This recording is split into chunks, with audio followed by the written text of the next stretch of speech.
Bonjour, chers abonnés ainsi que chers amis qui nous suivent à travers Galsen Cours.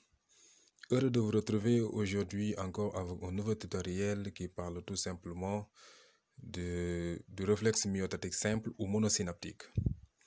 Maintenant, avant toute chose, je vous demande, si vous n'êtes pas encore abonné à ma chaîne, veuillez cliquer sur le bouton s'abonner et activer la cloche pour ne pas manquer les autres cours qui vont venir après.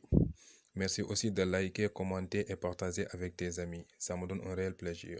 Attachez vos ceintures, nous allons commencer. Aujourd'hui, on va parler de réflexe myotatique simple ou monosynaptique.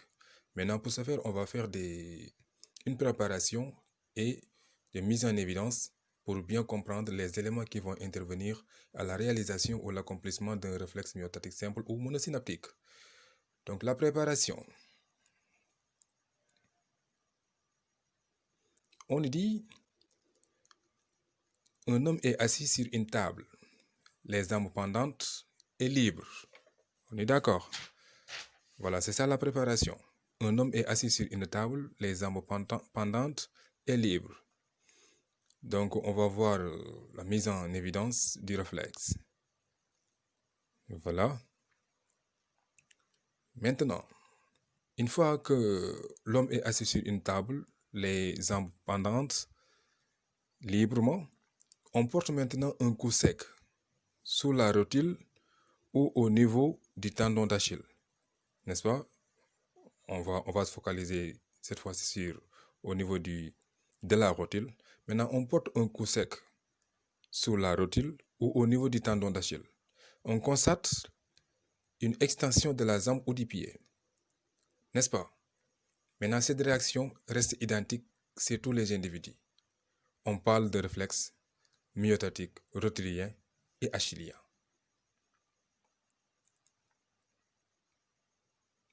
Dans le réflexe myotatique, intervient plusieurs structures, c'est-à-dire plusieurs éléments.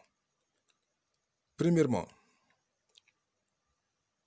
il nous faut un récepteur, parce qu'on parle de réflexe myotatique.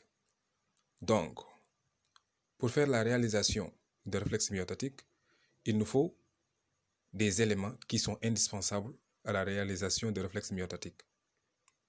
Premièrement, on doit avoir un récepteur. Un récepteur qui est tout simplement le faisceau neuromusculaire. Situé dans le muscle, il reçoit les stimulus, c'est-à-dire le coup sec, d'où l'existence de l'influx nerveux sensitif. Le neurone sensitif qui conduit l'influx nerveux sensitif vers le centre nerveux. En passant par la racine postérieure du nerf racidien, sa section empêche la réaction. C'est-à-dire que on a besoin d'un récepteur.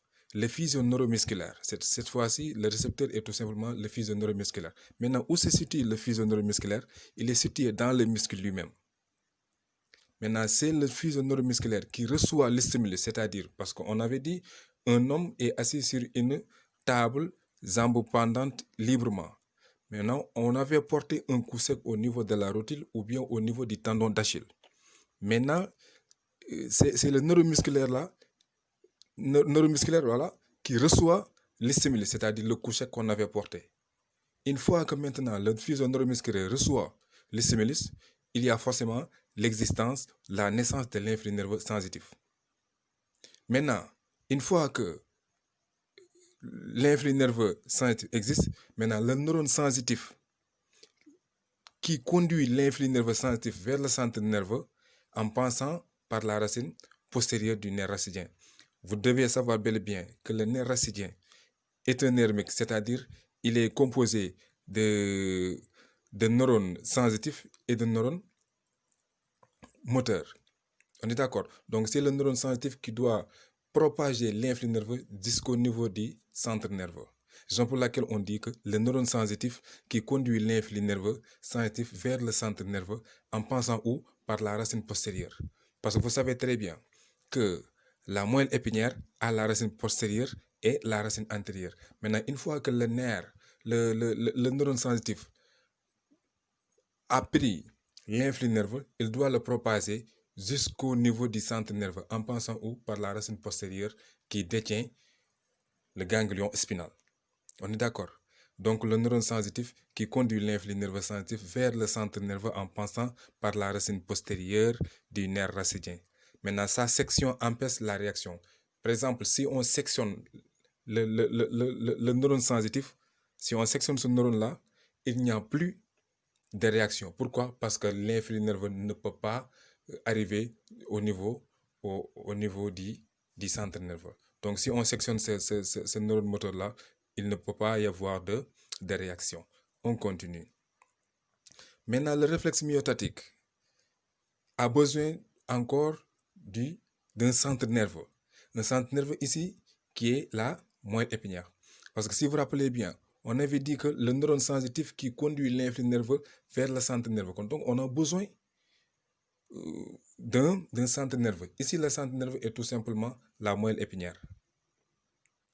La moelle épinière, son rôle, c'est tout simplement reçoit l'influx nerveux sensitif et donne naissance à un influx nerveux moteur. Sa destruction fait disparaître le réflexe. Donc, retenez-vous bien que pour le réflexe myotatique, on a besoin d'un centre nerveux qui est ici la moelle épinière. La moelle épinière reçoit l'influx nerveux puisque le neurone sensitif propage l'influx nerveux jusqu'au centre nerveux. Maintenant, le centre nerveux là va encore recevoir l'influx nerveux sensitif. Une fois qu'il a reçu l'influx nerveux, il va encore reconvertir cet influx nerveux sensitif à un influx nerveux moteur. Maintenant, sa destruction fait disparaître le réflexe. Si on détruit le centre nerveux qui est ici la moelle épinière, il ne peut pas y avoir de réflexe. On continue. Le réflexe myotatique aussi fait intervenir un effecteur moteur. Ici, l'effecteur moteur n'est rien d'autre que le neurone moteur. Le neurone moteur qui conduit l'influx nerveux moteur vers l'effecteur. Maintenant, on récapitule. On a besoin d'un récepteur qui est le fuseau neuromusculaire qui reçoit le stimulus et faire naître l'influx nerveux sensitif. Une fois que l'influx nerveux sensitif est né, ce sont le neurone sensitif qui va faire propager l'influx nerveux sensitif vers le centre nerveux. Et le centre nerveux récupère l'influx nerveux sensitif et le reconvertir à un influx nerveux moteur.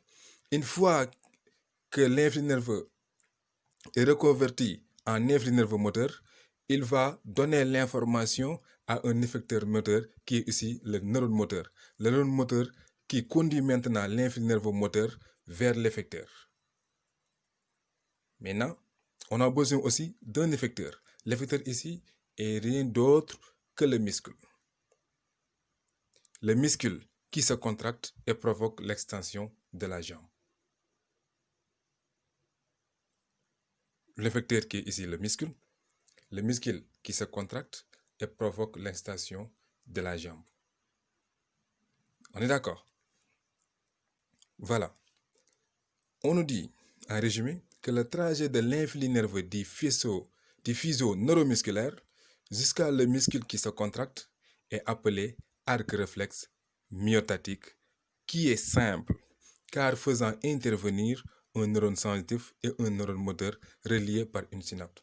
Donc, retenez-vous bien que cette réflexe myotatique-là est dite simple.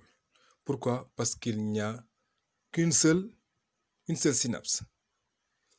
Le neurone sensitif et le neurone moteur font une seule synapse. Raison pour laquelle on nous dit que c'est un réflexe myotatique simple. Pourquoi? Car faisant intervenir un neurone sensitif et un neurone moteur reliés par une synapse. Et voilà, c'est ça le schéma qui résume tout ce que je viens de dire. On est d'accord? Voilà, c'est ça le muscle. C'est ça le neurone sensitif.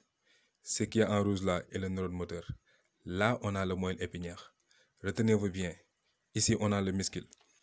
Le muscle qui détient le fuseau neuromusculaire. C'est ça le fuseau neuromusculaire qui est le récepteur. Maintenant, une fois qu'on donne un coup sec, c'est-à-dire les stimulus, le fuseau neuromusculaire là faire naître l'influx nerveux. Maintenant, cet influx nerveux-là est appelé l'influx nerveux sensitif. Maintenant, là, ce sont le neurone sensitif qui va propager l'influx nerveux jusqu'au niveau du du centre nerveux qui est ici la moelle épinière. Une fois que l'influx nerveux arrive au niveau du centre nerveux qui est la moelle épinière reçoit l'information et le reconvertit en influx nerveux moteur et passe l'information au neurone moteur. Maintenant, le neurone moteur a reçu l'information et il va le propager jusqu'au niveau du muscle.